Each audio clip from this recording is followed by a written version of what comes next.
So about a year ago, actually more than a year ago, I made a video detailing the process that I go through to make a single-handed Xbox One controller. And I realized that was for the right hand, but of course I also make a left-hand version depending on what people need. So I thought today, since I have to build a couple anyway, I would show you what goes through making a left-handed controller. Some of it's different, so you know it's worth showing.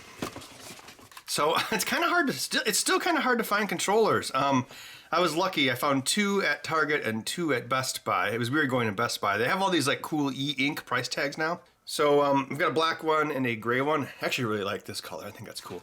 So I'm gonna make this one the lefty because it'll be easier to see things on camera since it has brighter colors. Let's rip off the plastic to make it better for recycling. All right, so you have your control like this. So obviously pop off the back.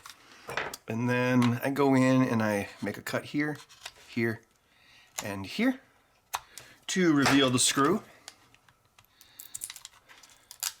These pieces are a little more tight than they were on the original Xbox One controllers from 2013. They're more tight, but it's still not impossible. All right, so then I use my iFixit security headset. iFixit security headset. I can take anything apart with iFixit. This video not sponsored by iFixit, although they did give me this kit for free. Still remember where that was. That was at, okay, I can't quite remember the year. It was Maker Faire, New York, and we were at the, I think the after party was at the Sheraton in Chinatown. And I didn't stay for the whole after party. Apparently the after party went way, way late. I don't know how they actually pulled that off. I think the hotel just looked the other way. And I remember running into Jason Krinder a few years later, the Beagle Bone Black guy, and I'm like, dude, how late did that after party go? And he's like, well, let's just put it this way. I went right from the party to the airport. And I'm like, oh my gosh. Anyway, that was the same party where, yeah, iFixit people were like, hey, Ben, you want some kits? So I took one and I gave the other one to Felix. All right, so, oh, sorry, I just tried to did that by autopilot there. So I remove the antenna connector here, and then I pull the rumble motors to the side. All right, I'm gonna pull off the caps, and then we're gonna use this for a template in just a second. Well, here's their much improved D-pad. So this is why the D-pad is better. They actually have the 2 circuit boards. Because with the Xbox 360, they made it cheaper. There's only 1 circuit board, but this has 2 different thicknesses of circuit board. So the D-pad is on the circuit board that's closer to the player. And that gives you the much more fast response tactile feel. I think this is like the best game controller ever. I really like it. Because Sony... Well, wait, aren't they finally updating their controller to be somewhat different after 25 years? PlayStation 5 controller. You know, I've barely covered or followed the next-gen console stuff at all. I don't know. I just I'm not really that interested. It's almost like there's other things to worry about in the world these days. I mean, of course, I'm curious. I'll probably buy one and make controllers for it. I think they're going to be... I think it's going to be a really incremental upgrade. I think it's going to be, you know, they talk about, ooh, you know, if you buy Cyberpunk 2077, you know, the game that's supposed to, you know, deliver us from sin. If you buy this game, you can get a free upgrade for the Xbox Series X version. Again, terrible name. Does anyone, I don't think anyone at Microsoft knows any pilots. You ever hear pilots say 5 right? The reason they do that is because on a radio, sometimes 9 sounds like 5. So that's why pilots say 9er. And Xbox, well, right now, it's Xbox One S and Xbox One X.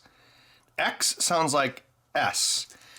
It's kind of baffling that they did that. It's like it looked good on paper, but they didn't say it out loud. It's like George Lucas writing dialogue. What did Harrison Ford say about that? Oh, wait, he swore. Oh, I'll just paraphrase. You know what, George? You can write this crap, but you sure can't say it. All right, so we remove the rumble motor wires. And they used to have sockets, but of course now cheap So apparently it's cheaper to pay someone to manually solder those than it is to put a socket or a connector in.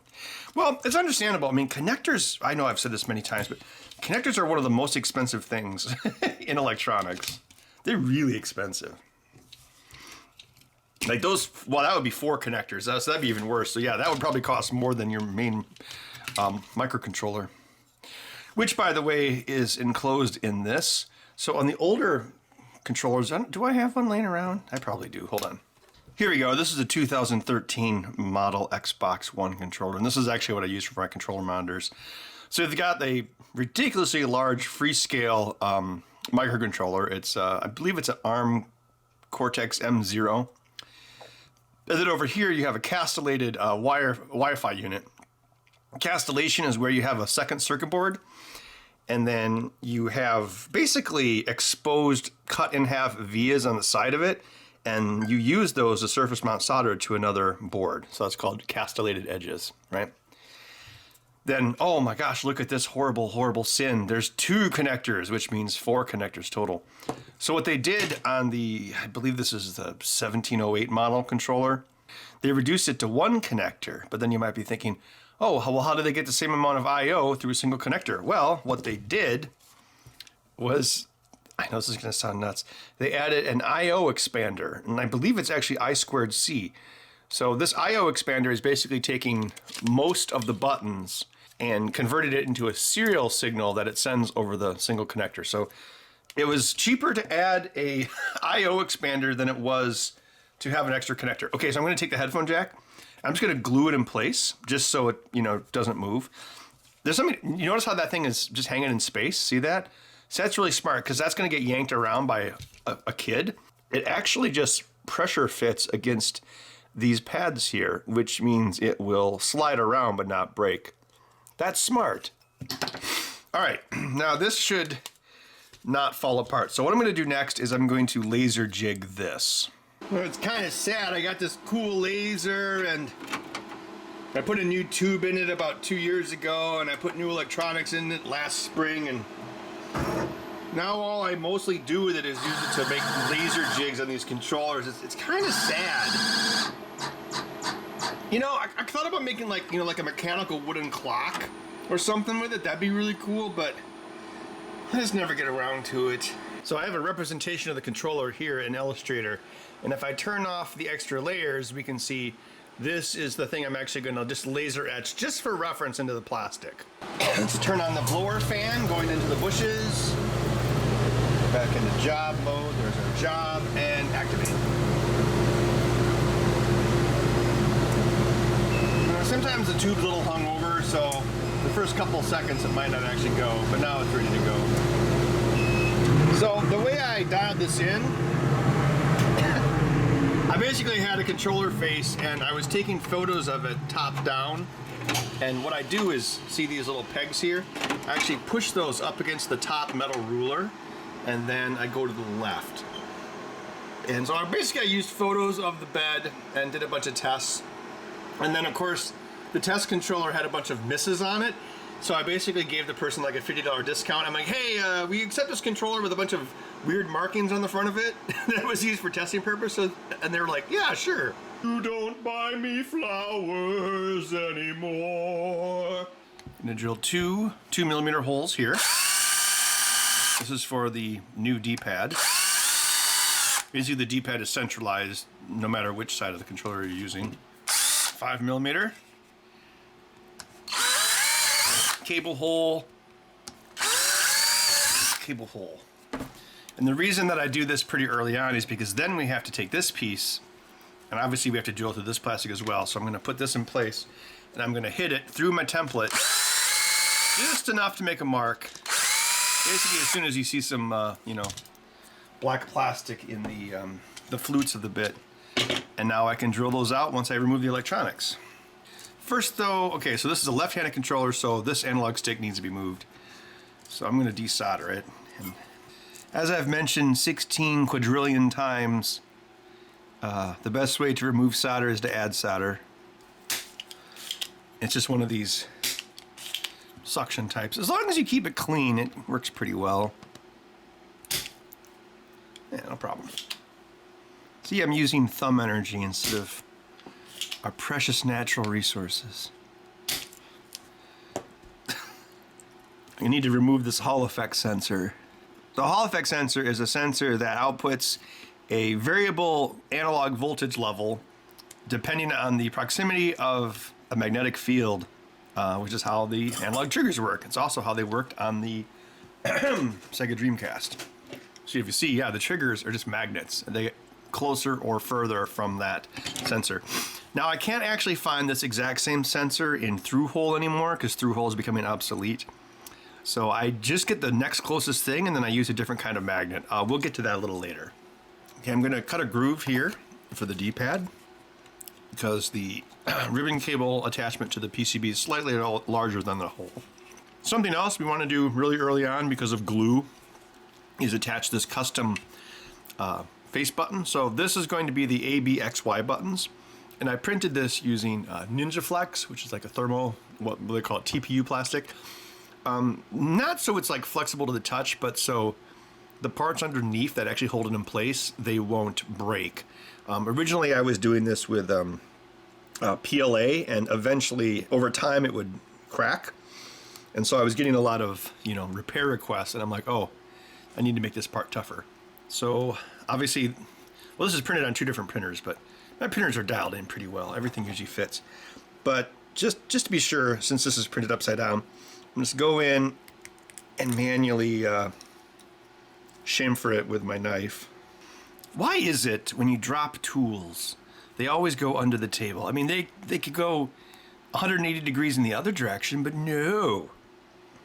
Maybe it's gravity, because like this is a basement, right? So this wall over here has a bunch of earth behind it, as opposed to behind me, which is an open basement. So, and I don't know if you can tell, but 2 of the buttons are slightly lower than the other 2, and the slightly lower buttons go toward the player. So we find the thin portion here, which is that part right there. That's going to be the top because this has a slope to it. And then we're going to orient the buttons. Oh wait, one more thing we have to do, I forgot. We have to actually snip off part of this. Something I should just do in the design, but out of laziness, it's just easier to do this. I know. You know what? Your hand tools are faster than any computer. So I'm going to put this in place. All right, that should work. Now, I had to be careful not to make a mess. Got my tester's glue, basically, you're making a model train kind of glue. Just a little, well, not too much, just a little bit around the edges. I can clean up the slack later. And then I'm going to take this, go upside down, make sure I've got the thin part up and put it in place and see how it interlocks with the existing cross. All right, so we got that there. I'm going to clean up any excess. I'm going to let that sit a while, and then I will super glue it on the inside. I can glue it now and then work on other things while the glue dries or cures or whatever super glue does. The main reason for that is I don't want the super glue to affect anything else. Like super glue can, well, not can, it does outgas, which can negatively affect plastics. It'll like discolor them, like make them turn white. In addition, we have the 2 buttons here. Now this is going to replace the right bumper and the right click in. So again, I'm going to manually hit this with my knife, and you're probably thinking, oh, you could do that with the laser. And well, that's true, or I could just do it with a knife. Same thing. 2 drops of testers. And then I'm going to put some tack switches on it. Now the reason I'm using testers here is, well, I don't like gel super glue. I never use it. And so I always use liquid super glue. But liquid super glue seeps into things really, really well because, well, it's a liquid. If you get liquid super glue anywhere near a tack switch, it will find a way to destroy it. It'll seize up the little dome inside of it. So the bottom of these tack switches are ABS, so testers is a perfect choice. Like tester's choice. Like taster's? No, shut up, Ben. It's not even a pun. That's 2/3 of a pun. PU. And you just left town. All right, while that dries, I'm going to work on the D-pad. So these are some custom PCBs I had made. I used to get these from Macrofab, but their pricing got a little too expensive for me. So now I just order these off Osh Park, and I reflow the buttons on using my reflow oven, and then I chop them up with my bandsaw. As such, they're not always quite perfect. Like this one has a bridge over troubled solder. Oh, I guess everyone likes my singing now. Like a bridge over troubled solder. That doesn't have an L. I will ease your mind. And then I've got my used Ultra ATA ribbon cable. If anyone has any whole boxes of this stuff, I will totally buy it from you. I use it all the time, especially for stuff like this. So I have a new spool of this, but you know, if I can use recycled stuff, and I'll say, oh, I'm doing it to save the environment. I'm just doing it to save money. We love the wind. It's so green and free. Well, technically, wind energy isn't free energy. The sun, which is not an infinite amount of energy, warms up parts of our planet differently. And that causes the wind. And then we just harness that change into electricity. So it's not free, it's just free to us. All right, so I just soldered that in place while talking about wind power. All right, so I'm gonna grab my D-pad base. You know what? Actually, I think I might go with black. I think that might look kind of cool. So you can have whatever color you want as long as it's whatever color filament I recently used. All right, so I'm gonna squeeze this in place and just hold it against the glue for a few seconds. When you're down and out, when you're on the street, when tears are in your eyes, I will dry them all. I'm on your side. Oh, if you need a friend, I'm sailing right behind. So when I was in high school, I was starting biology too, and I'm like, this is dumb. So I dropped it and took choir instead so I could get a higher GPA. I'm better at singing than I am at biology. And my biology teacher was like, I remember his name was Mr. Rosencrantz. He was crazy. And he was like, are you sure you want to do this, Ben? I'm like, yeah, I don't give a crap. When's biology ever going to help me? Although he was really cool because I remember my first day of high school, first class was biology 1 with Mr. Rosencrantz, and in his, he was, I don't know, he's probably like in his 30s. Of course, back then, that seems like a very old person. But anyway, even though he was kind of crazy, he was cool because he had this poster on the wall of biology class. It was from 1989 Batman, because of course that was the new Batman in because this was in 1990 when I went to high school. So, it was only a year old. Anyway, it was a poster on the wall. It was that part from Batman 89 where he's doing the fake commercial for Smilex. And it's the part where he's like, and hair color, so natural. Only your Undertaker knows for sure. Like where he's sitting on that beach chair with the fake bird on his shoulder. Anyway, it was a poster of that. And I'm like, okay, this guy's pretty cool. All right, so now we have our D-pad, which I printed out of silver, which looked nice with this controller, and a black cap. Now there's a... Did I come in here to look about controllers or hear Ben talk about biology class? I don't know, I just don't find biology very interesting. Now, if you're like attaching robotic parts to a person, that's interesting. This should snap in place. Oftentimes, if I'm testing like a new printer, I'll actually use this. I'll print one of these parts on one printer and the other part on the other printer, and then see how well they snap together to test to see if the printers are in alignment, so to speak.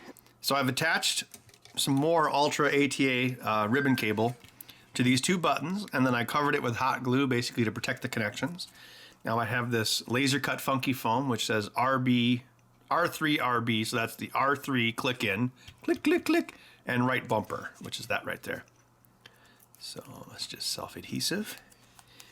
You know, when I designed this style of controller, I actually thought these face buttons would be the most likely thing to fail. They do fail, but actually the biggest failure point is this actually cracks. So what I should probably do, since I brought it up, is I'm just gonna put, I mean, this isn't as neat as just having, you know, no visible wires or hot glue, but just a little hot glue right there just to add a little bit of a buffer. Also, I mark the right-hand side with black or red or whatever color I have. That way I can keep track of what wires are what. And I've got the pinouts on my wall here. Same thing with this. Obviously, this wire is black. So I'm going to get a silver marker. Oh, I kind of had the sniffles lately. I guess it's allergy season. You know, I'm not usually affected by that, but I guess I could have worse afflictions these days. Wink, wink, nudge, nudge. All right, so I'm going to let this dry a little bit more. I'm going to set it aside. And now I'm going to work on this. Just call me angel of the morning. Come on. There we go. Just touch my cheek before you leave me, baby. Don't worry, I'm not going to ask the NSA Pringles can to play that for me. That's what I call that thing, so it doesn't respond when I discuss it in front of it. You know, so if I'm like on my back porch and I'd be like, oh yeah, we could ask the NSA Pringles can to play some music for us. And then she's probably thinking, is he talking about me? Mr. Bezos, you should hear what Ben said. OMG. All right, so that comes out like that. So what we're going to do is, well, we'll just put this back in. And then got to be careful not to bash this, otherwise the buttons will pop out. They'll probably pop out anyway. Gonna remove this. So this, yeah, look at that. All it is just little curved pieces of metal that get pressed in. Well, that's the same thing that's in a tack switch. I don't know if you can hear it. See? So yeah, I mean, it's just basically like a tack switch. That's actually exactly how the old Atari 2600 joystick worked. D-pad. All right, so making sure that the buttons don't fall out. The first thing we need to do is remove this brace.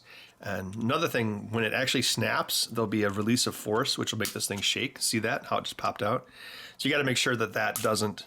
See, well, you want to get scientific about it. The pressure waves cascade along the part and can make the buttons hop out. So, and that didn't pop out as well as I thought it, because I scored the other side of it. Oh, there we go. It should just... There we go. Happy little clouds. All right, so I'm going to lay this on some electric tape. And I got my 5mm bit still in there. All right, now I'm going to hold it over my head so the buttons don't fall out and drill out those two marks that I made earlier. Just call me angel of the morning, angel. Just brush my teeth before you leave me, baby. I've got my ratty old DuckTales shirt on today. I get more compliments about this shirt than anything else in my life. Not even my face. Oh, next year I gotta shave my beard for Posthumous 3, which of course we're making. We still haven't figured out what stupid plot, but don't worry, it'll be stupid. All right, so next we need to make a 4-face button plate for this hole here. This recipe needs 4 tack switches. There's our spacer, and then here is the tack switch base. These parts are laser cut. So I'm going to pop out the little holes. Okay, now we can put the tack switches through these slots. Just like that. And then what I do is I take the back side of my tweezers and I bend the pins over. That will hold it in place. So I'll do that for all 4. Now this portion here basically just gives it a little bit of a lift. So the tack switches don't actually contact the circuit board and cause a short circuit. So it acts as a spacer of sorts, right? So what I'm going to do is I'm just going to get a little bit of super glue, because as I mentioned, you've got to be very careful with super glue around tack switches. Just enough to hold that in place, really. Was it Kitchen? Wait, Kitchen Nightmares. Yeah, Kitchen Nightmares was where he went around fixing kitchens. And the other one... Can I say it on YouTube? Hex Kitchen. That's where he was like yelling at people in Los Angeles. Pfft, Hex Kitchen. Hey, that could be a YouTube series about my kitchen. Hex Kitchen. Although I need to finish fixing my cabinets before I do that. There's a few splits in them. I thought about replacing them, but some of my friends were like, no, they're actually real wood. You can't replace them. And I'm like, good point. Yeah, like there's kind of nothing going on in my life until October. Well, I guess I could make more YouTube videos. Right? I do have, oh man, my backlog is getting large. I still have this Nintendo DS HDMI demo kit I still need to unbox. I haven't even unboxed it yet. And that Sharp X68000. Yeah, maybe that's what I should do. Instead of complaining about, not having enough to do in September of 2020, I should get caught up on videos, That's what Arnold Schwarzenegger would say. He'd be like, you have to sleep faster. You have to do more things in the day to do them. And you must eat all the vegetables and become very, very strong, like me. Tack switches like this. These two sides are connected, and these two sides are connected. So I've tied the grounds together, and now I'm going to attach this 5-strand of wire to 1, 2, 3, 4 positions plus a common ground. And this is how I normally do it. I come in from, see how there's a completely open side there? That's intended for the ribbon cable. Just call me Angel of the Morning. Angel, just touch my cheek before you leave me, baby. Consider that a divorce. Apparently Arnold Schwarzenegger is really intelligent, but he just sounds stupid. See, that's a problem with The Rock. The Rock could easily be the next Arnold Schwarzenegger. I mean, for one thing, he can speak better, right? But he only makes remakes. That's the thing. Like, that's the big difference. Like, Arnold Schwarzenegger was in a lot of like high concept films, like Running Man, Terminator, Total Recall, True Lies was fairly high concept.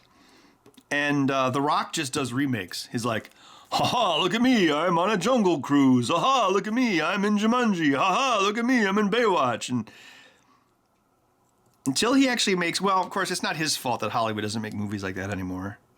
Oh yeah, we got this Philip K. Dick story about this guy, and it's called We'll Remember It For You Wholesale, but then he goes to Mars, and everything blows up, and there's a mutant, and it's like, nah, let's just remake Baywatch.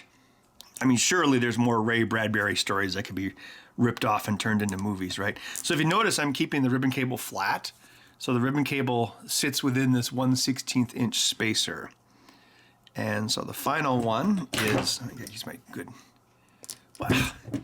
This Master Force should be nowhere near Nipix. Get out of here, Master Force. Go back to the Menards. Ha ha ha. So in this movie, I go to Mars, which is like one of my favorite of the 9 planets. And there's this really gross alien, and he comes out of a guy's belly, and he's like, my name is Quato, and my character's like, whoa, this alien is really, really pretty funky, and the geniuses at Stan Winston Studios made an amazing array of amazing animatronic aliens. And everyone just won't shut up about Terminator 2, and Terminator 2 is good and all, but Total Recall is also a really good movie. Plus, it's like way more raunchy and violent. Consider that a divorce.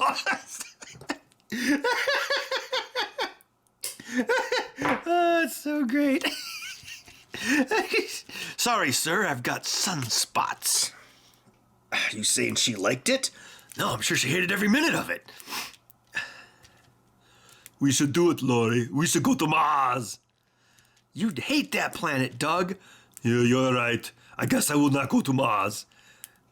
And then he goes to the construction company and he talks to that guy from Sewer Shark. And he's like, hey, how about we go to Mars? And that guy's like, don't go to the brain company. They'll mess up your brain. And then he's like, what about the guy you lobotomized? And then the guy's like, that's ancient history, Doug. I like that shot when he goes in and that secretary's like changing her nails with the computer thing. That's really cool. So you just don't see stuff like that. When was the last time you saw something like that in a Marvel movie? It's like, you don't. So again, using the smallest amount of super glue possible, I glued that in place. So it should be flush with this piece of plastic here.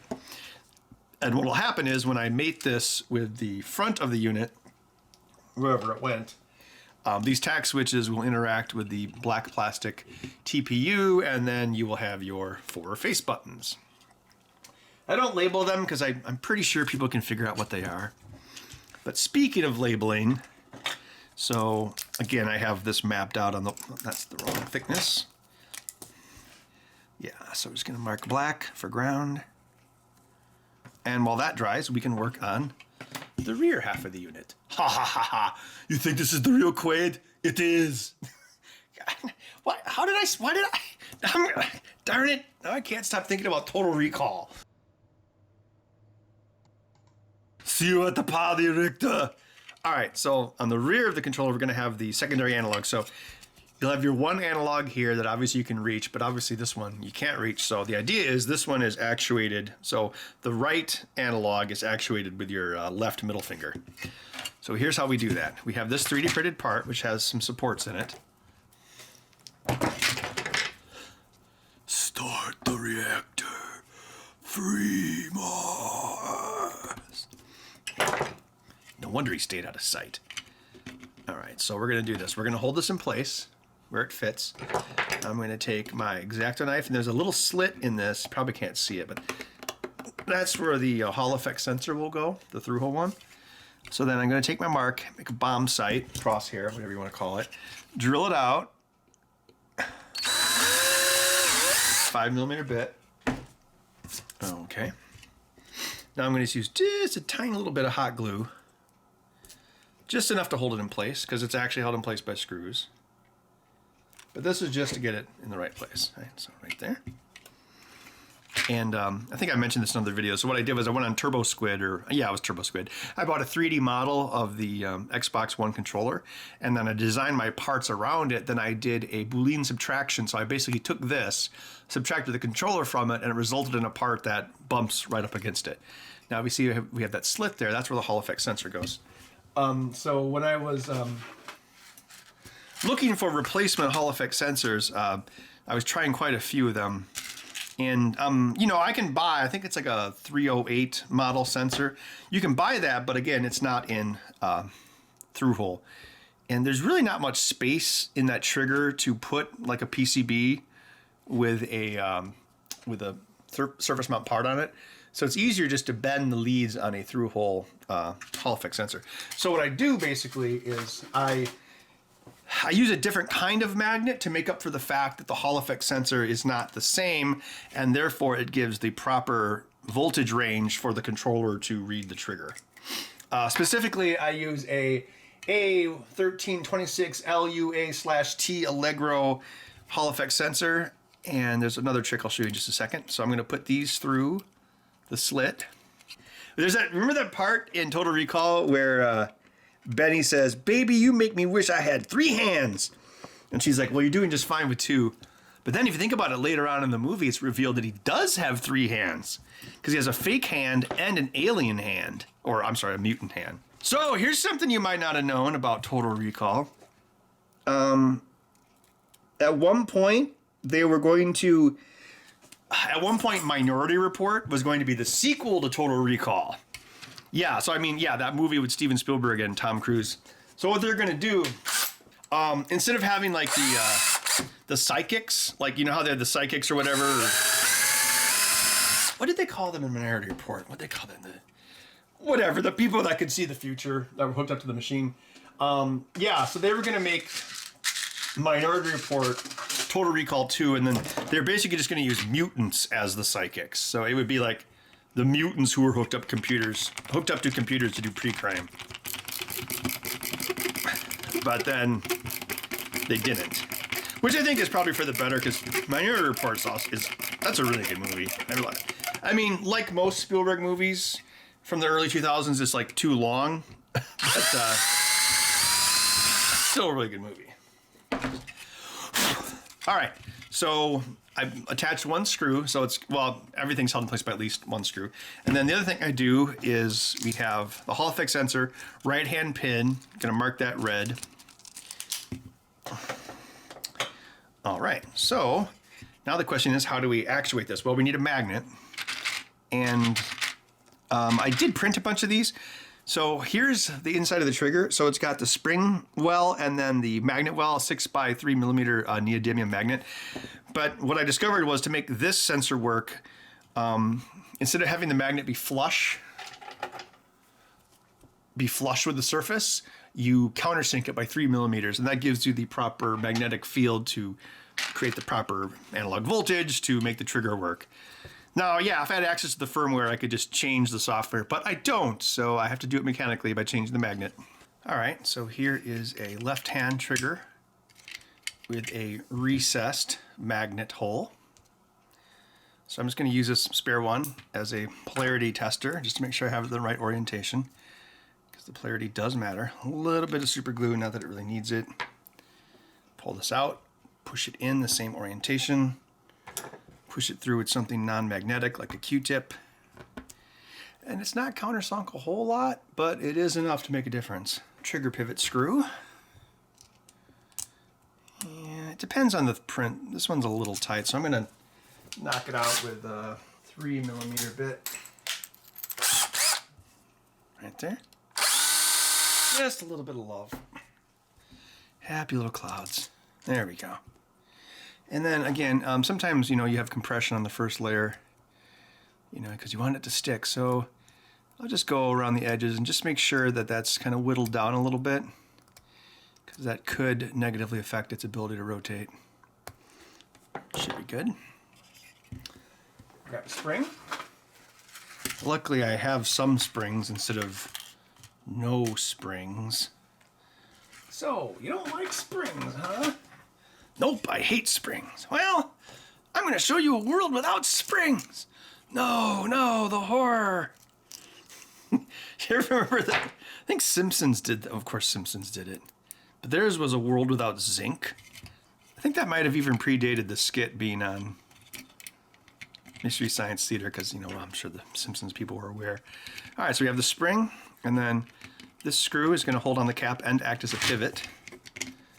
Sometimes you have to be careful you don't over tighten this, otherwise the trigger won't rotate.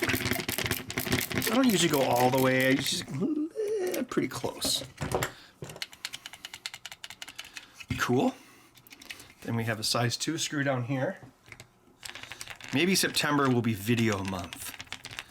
Try to get rid of all my backlog. So like the karaoke machine, the X68000, the Nintendo DS thing, which actually should be my next project. What else is on the backlog? Oh yeah, I started a video. It was fixing what I call the Sewer 64. This Commodore 64 I got at VCF last year from, what's that kid's name? Oh, I think I have it in the video. I forgot it since, but it's a kid who has a YouTube video about buying a mainframe and setting it up in his garage. So, yeah, he was at VCF last year, and he's like, I'm that guy who did that. And I'm like, oh, wow, that video was so cool. Anyway, then he had this box of Commodore stuff. And he's like, I'll sell you the whole box for $40. And I'm like, I don't think I need these crappy old printers. And I'm like, how much for one Commodore? Just one of the Commodores in the box. He's like, $10. And I'm like, oh, that's a heck of a deal for a Commodore 64. And I specifically chose the dirtiest, greasiest one that was in there. I think I was kind of inspired by those Dave Jones videos, like where he, not Dave Jones, 8-Bit Guy videos where he fixed up that old Vic 20. It was like covered in slime. So anyway, it works. And it has a SID chip in it. SID chips are like buffalo.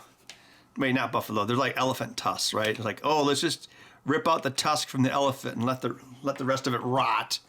Like kind of like poacher kind of thing. And it's kind of what happens with SID chips. Just let the rest of the computer rot. But the keyboard is kind of messed up, and then it has a SID, but then one of the not PIA, CIA, not Central Intelligence Agency, the complex interface adapter, because can't just be the peripheral interface adapter like every other computer. No, it has to be the complex interface adapter. One of those is bad, which I believe Well, there's two of them. One of them's used for like I/O access and the disk drive, and the other one is used for the keyboard. Which, yeah, so it's weird. They have like they have a peripheral adapter with an 8-bit port on it, and they actually bit bang the signals out to the disk drive. So no wonder it's slow. All right, so there's our trigger. All right, let's get back to this. Maybe I could do that insulation project this month. It's on my to-do list for the fall. All right, so here's the front of the unit that has the jigs and everything on it. So what we're gonna do is we're gonna use those holes that we drilled to pass these wires through. Oh, now it all makes sense.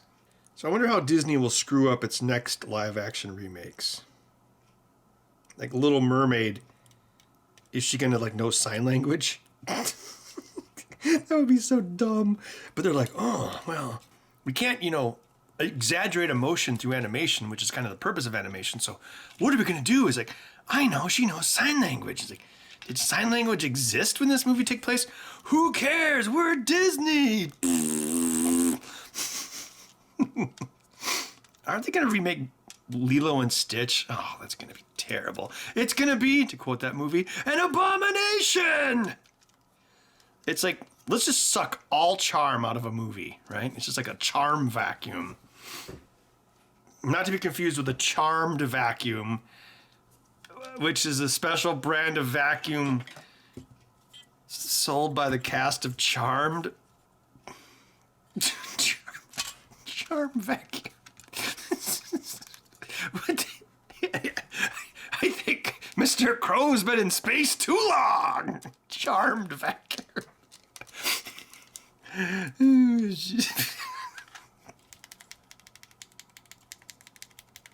Okay, you got good click, good hiss.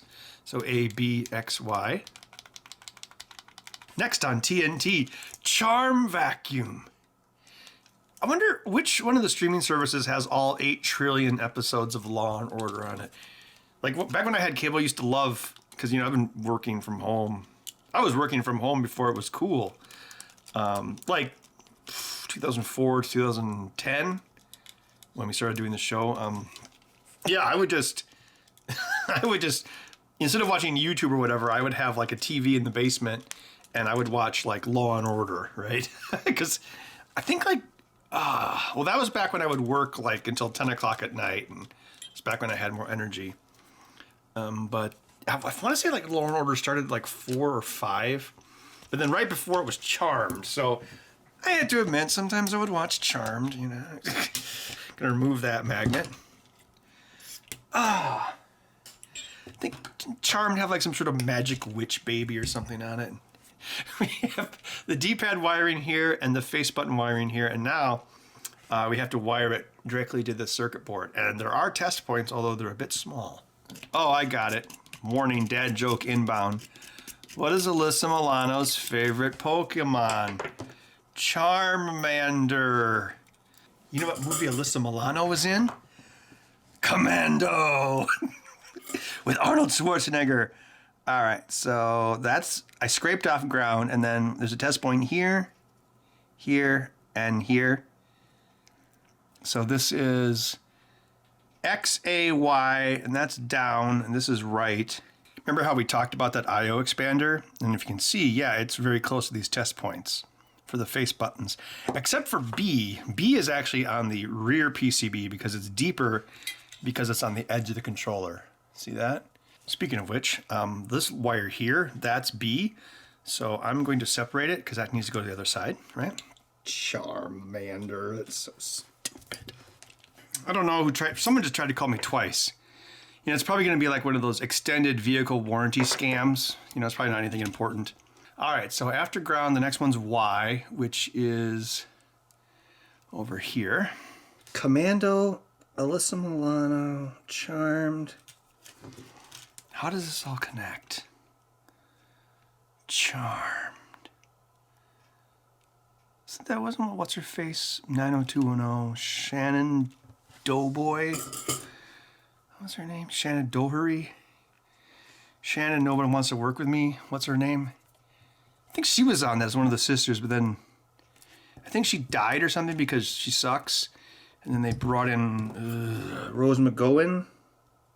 So even though this wiring looks kind of tricky, I mean, it's not that hard, but it was actually more difficult on the Xbox 360 because it didn't have any handy test points, or it didn't have interconnects between boards.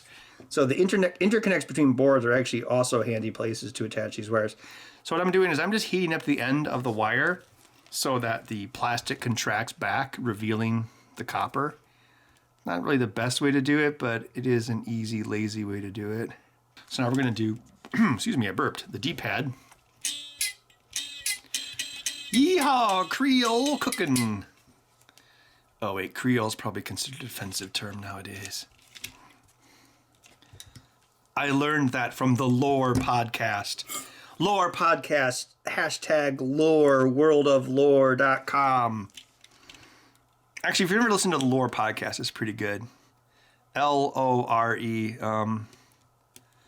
It's basically about a podcast about, history and, well, not superstition so much, but like local legends, urban legends, macabre tales. And yes, it's pronounced macabre, not macabre. Let's see, what's this one? Okay. So wait, I gotta get down to business to defeat the Hun. Let's see. So that's right. Next one's up. Disney. Lion King remake. You know what this movie needs less of? What? It needs less Jeremy Irons. Oh yeah. Every movie needs less Jeremy Irons. Yeah, so let's just remove him and his song. I mean, no one's gonna miss it, right? See, here's the thing. Disney is strip mining its own past, right?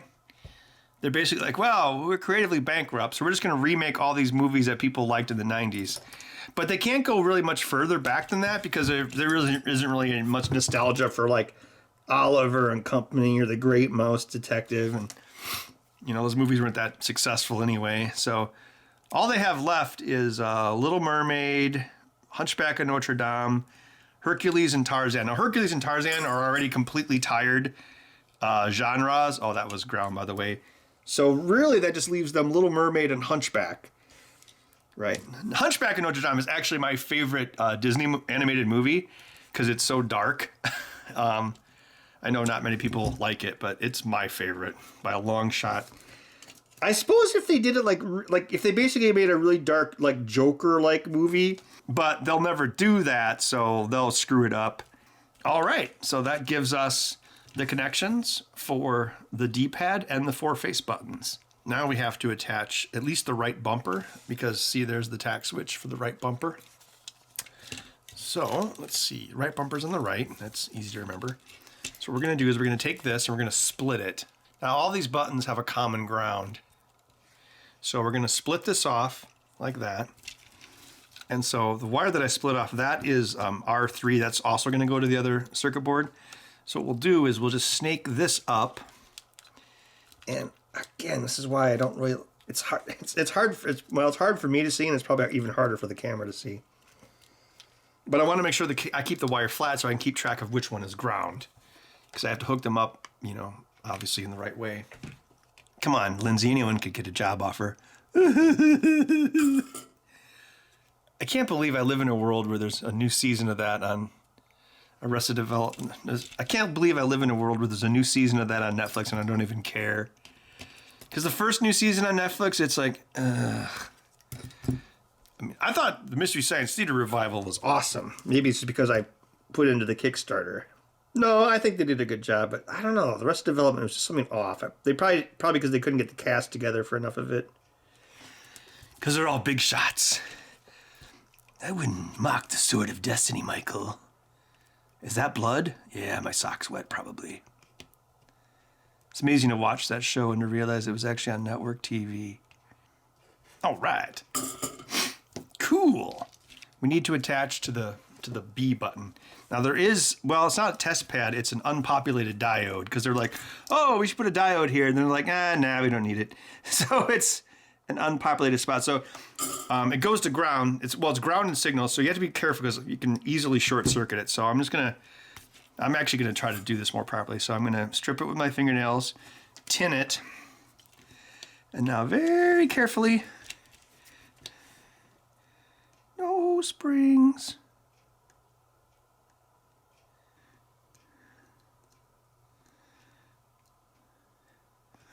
Mr. Disney, we have created this new invention called the soul-sucking vacuum. Oh, very interesting. What does it do? Well, it sucks the soul out of any movie. Oh, interesting. Watch this. We're going to connect the soul-sucking vacuum up to Teenage Mutant Ninja Turtles. Oh, those animatronic costumes were so quaint. I know, right? Let's turn them into CGI abominations. Oh, wow, this is terrible. Yes, it can be done with the soul-sucking vacuum. But yeah, speaking of that, strip mining your own past, it's just like strip mining. Like once you've used up all of your, recycled stuff, once you've strip mined the 90s, what's next? You haven't built any foundation for the future. You've just, strip mined the past. All right, so now I'm going to take the R3 wire. I'm going to move it around the can here, and this will attach right here near the removed tack switch from the right analog stick. So let's get a little solder blob. I don't know why, but the sticks on this, they do not use plated through hole. It's just on one side, which makes it easier to desolder, but you have to be careful because if you rip up these pads, you're kind of out of luck. You have to actually back trace, literally back trace to the traces to figure out where they go. Okay, now I'm going to take this antenna thing, and make sure I plug it in place just like that. And I always keep this little piece of Captain, my Captain. Wow, snug as a bug in a rug. All right, what I'm going to do is I'm going to hook this up to the computer and test it to make sure everything is working so far before I continue. There was one little issue. This button was mechanically stuck on, but I popped it out, so everything tests out okay. So let's continue. We're going to rewire the multiple rumble motors.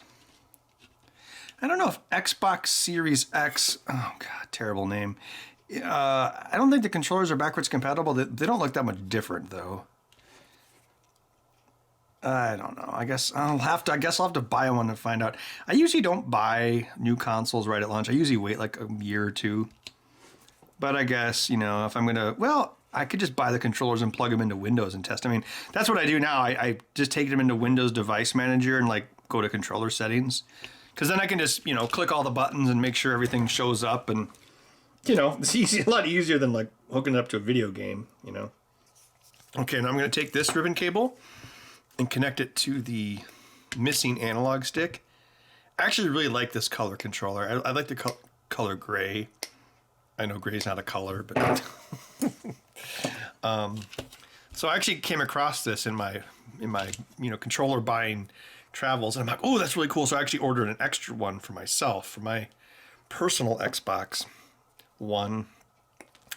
But then with the shortages and all, there was a period there where it was basically impossible to find new Xbox One controllers. So I was having to buy them off eBay, which I don't really like because then they're used. They're used, but they're still charging as much as a new one. Anyway, so I had bought myself one of these cool blue and gray controllers, but I actually had to chop it up and use it for a customer buying one of these because I was having trouble finding them. So I have all sorts of 2013 model Xbox controllers. So even though I like the look and feel of the S model, I had to sacrifice it for my customers. All right, so the analog stick, it's voltage reference, ground, and then X and Y. Although I call them H and V, horizontal and vertical. So it means we just need 4 wires for reference. So I lay them down flat, and then I'm going to hook them up to this ribbon cable. And then I'm going to mark the ground side black, so I know where it is. And then this is going to come out the bottom of the controller here. So next we're going to take the back of the unit, which has our, secondary trigger, and we're going to hook this wire up to where the Hall effect sensor used to be. So let's see. We got the mark there. It's the right-hand side of the Hall effect sensor. It is also the right-hand side here to make the pinout match. So I'm just going to do this. Just going to attach this to the surface mount pads. Come on. You can do it. You can do it. You can do it. You got the power. Ha ha ha ha. You got the might. No way. Get ready for battle. Give me your money. Beat the Black Knight. Ha ha ha ha. Steve Ritchie's pretty cool. He's kind of deaf though. I guess too many years of like being in bands and shooting guns. So if you meet Steve Ritchie, the famous pinball guy, you know, he'll talk to you. He's like a really friendly guy, but you have to like look right at his face because he has to read lips. Maybe that's what the Little Mermaid will do. Steve Ritchie has a really good rule for game design, and it's if two people tell you something sucks, it sucks.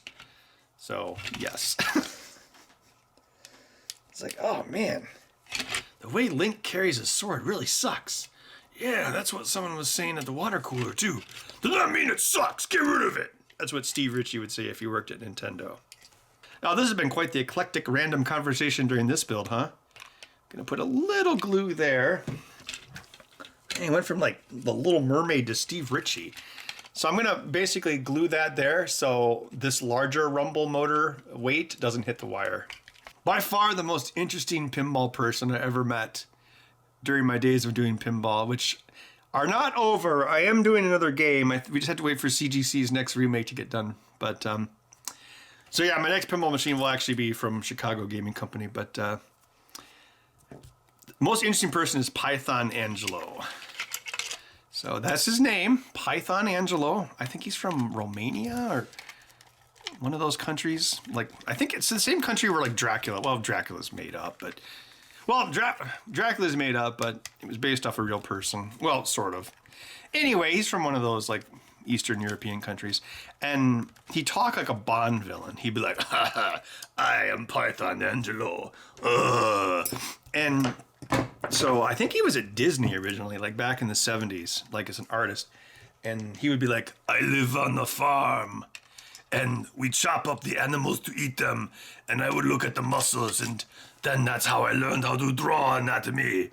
So it's kind of like a Romanian Leonardo da Vinci, I guess, because, you know, that was a big thing back in the Renaissance. It's like, I would like to buy 3 corpses off you to examine for science. Yeah, for science, sure, buddy, whatever, give me the money. There's a whole thing about that if you look it up. It was called the Resurrection Wars. Of course, that was that wasn't in Renaissance times. That was in the early 1800s. I always thought that'd be a good movie for Tim Burton to make. That would be a good concept for Tim Burton to make a movie about. Basically, it was like a whole thing where this is the kind of stuff you learn on Lore podcast. A whole cottage industry of hoodlums digging up graves and then selling the bodies, digging up fresh graves and then selling the bodies to doctors because in a lot of parts of the world it was illegal to actually operate and use cadavers for anything. Oh man, I'm running out of record time. It's like, did Ben even do anything except for talk about Arnold Schwarzenegger and Steve Ritchie? Yeah, okay, so what I'm going to do next, before my battery goes out, everything's hooked up except for the lower analog, so I'm going to make sure the trigger works, and then I can proceed to add the lower analog stick. I'm switching things up. Actually, that looks cool. That looks like a sweet paint job on like an old like Bel Air or something. Ooh, do I have any white ones? Got that. Oh, that looks cool. Well, actually, it doesn't look as cool when you... Do I have another one of these? Nope, for some reason I only had one white one, so it's going to have to be gray. Oh, well. All right, so I dremeled a slit in that. Ribbon cable goes into the slit, like so. Boom. Okay. Okay, what remains now is the lower analog stick. So I have this 3D printed piece that fits onto the bottom. Again, it was Boolean subtracted. Oh man, those are tight. It was Boolean subtracted from a model of the controller itself. So we're going to put in these 100K potentiometers. This allows the person using it to adjust the center position of the secondary analog. Now what I'm going to do is I'm going to wire these potentiometers up in parallel to some individual wires, and that will be attached to the actual analog stick that we removed earlier. I'm going to use all my spare thin wires for this. It's kind of hard to film. I'll do my best. It's also kind of hard to solder. It's also kind of hard to solder. Kind of got to do it inside of this tube shape. So I'll tin these. I'm gonna get some wire, so I'm gonna tie two sides together. Oop, I ripped the wire with my fingers. I ripped it again. Oh man, this wire isn't that great. Come on, wire. Why are you being so difficult? Ha ha ha. Hashtag dad jokes. I'm gonna bring the wire in. This is probably the trickiest part to actually wire on this. And the wiring job, well, it's not going to be super great, but again, it's a tricky spot to get at the wires. So I'm not going for beauty, I'm just going for beast mode. And then we'll have individual wires of a different color, just to help keep track, for the center point of the potentiometers.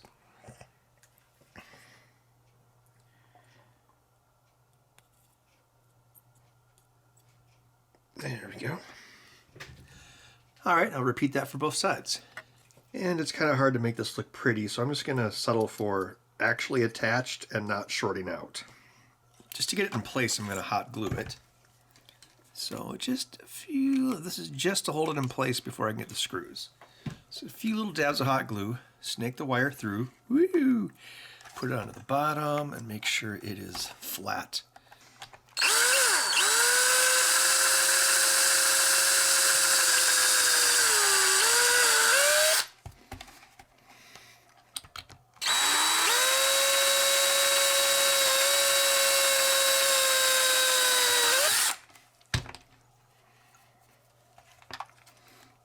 This is also one of the reasons I hot glued this wire against the shell. So I know where it is and that I won't hit it with the drill. Although I sometimes still hit it with the drill and then I have to go in and fix it. But that's why you test, test, test.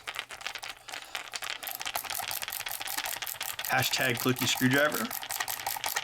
Okay, and we have 3 points of screw attachment, just because this is obviously going to, receive more force than the rest of the controller. All right, set that aside.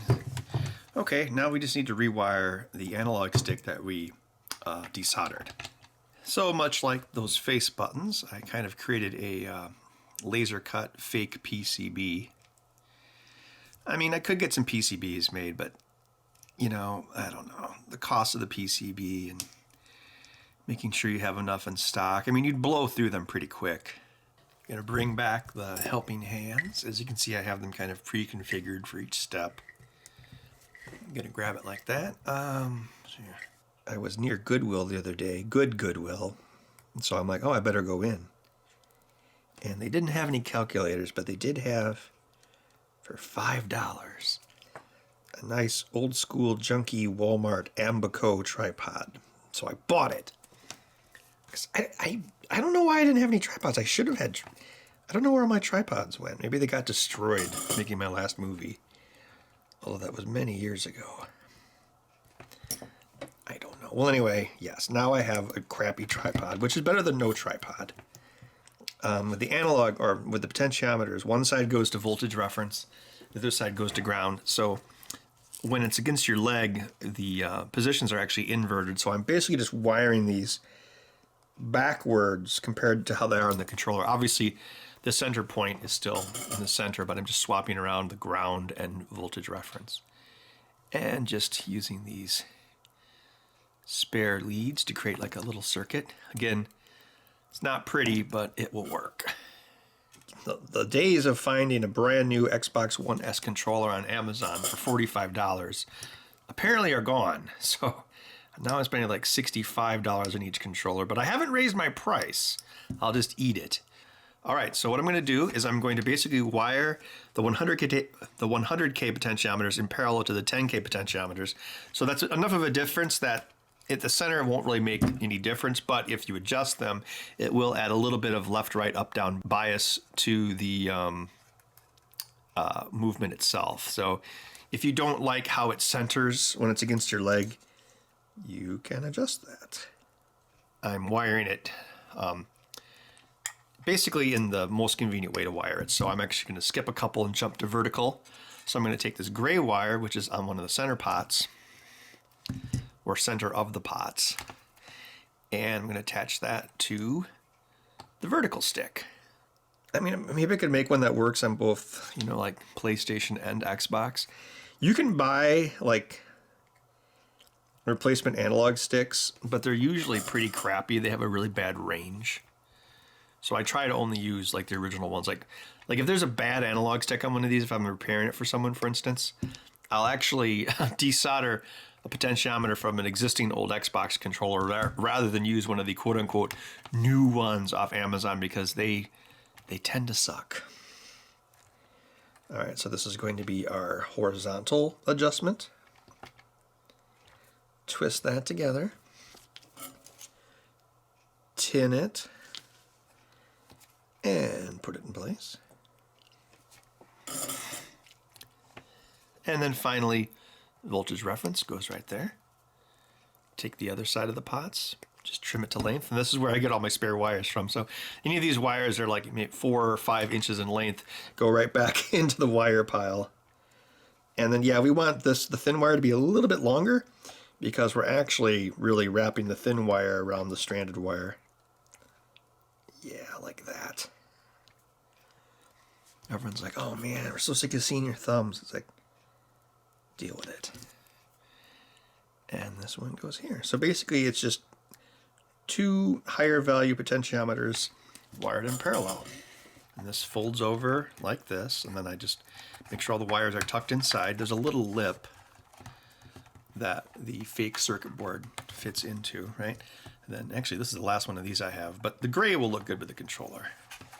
Normally I would make it white and gray, but you can have whatever color you want as long as it's what filament I have, right? Okay, I'm going to give this a test on the computer. Okay, so that's supposed to be up.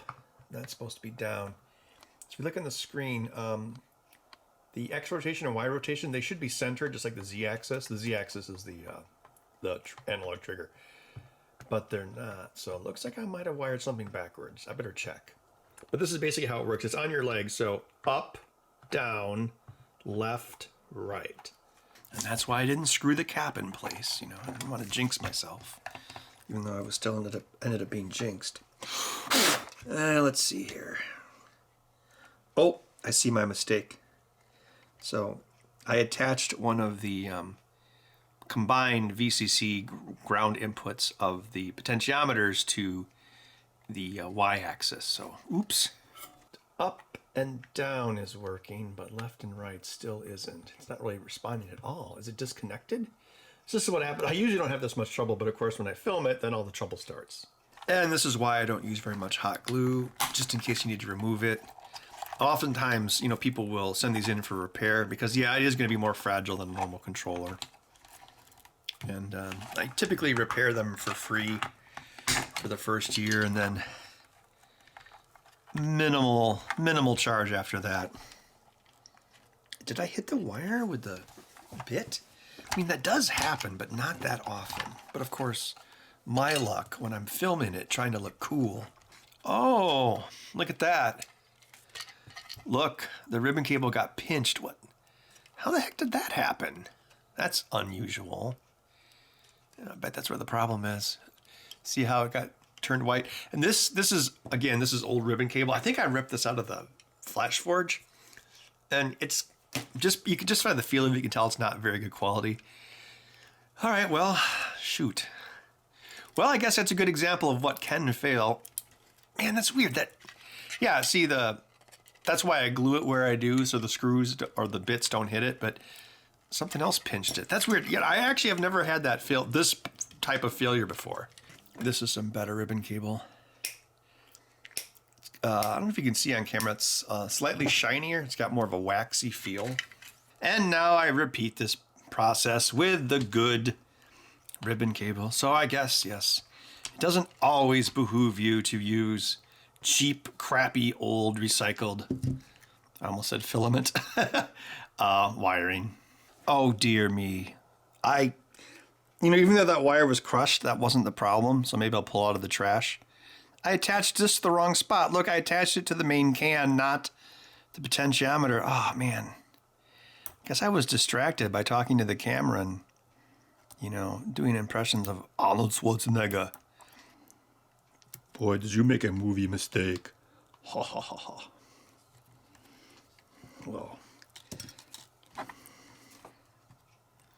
come on, let's do a little trick here. Yeah, there we go. Now it's gonna stay. Look at all that beautiful flux. Oh, it smells so good. No, it doesn't. Okay, well, that was... Yeah, so these 4 pins here, that's actually some mechanical hold down for the tab. But yeah, so I had ground disconnect. Oh, that makes sense, because that's why it was hard over to the right. I had ground disconnected, so the only reference that the horizontal axis had was positive, which is why it was stuck in one direction. So it doesn't matter where the potentiometer is, it has no ground reference, which means it's going to go high. But actually, you know, I think I'm just going to leave that wire in the trash. It is still kind of a crappy ribbon cable. All right, let's try it again. Left, right, up, down. Oh, good. Well, yeah, having a ground reference attached properly, that's a good thing. All right, so I'm just going to adjust the potentiometers so that the X and Y are pretty much centered when it's at rest, and we're good to go. I can't blame this ribbon cable for my mistakes. It may not be the best ribbon cable, but it's not so bad. It's like a Charlie Brown Christmas tree. I'm sorry, ribbon cable. You are not worthless, to reference the brave little toaster. I will give you another shot at life. Oh, thank you, sir. Yeah, don't mention it. And that is how I build a left-handed Xbox One controller. We'll see you in the next video.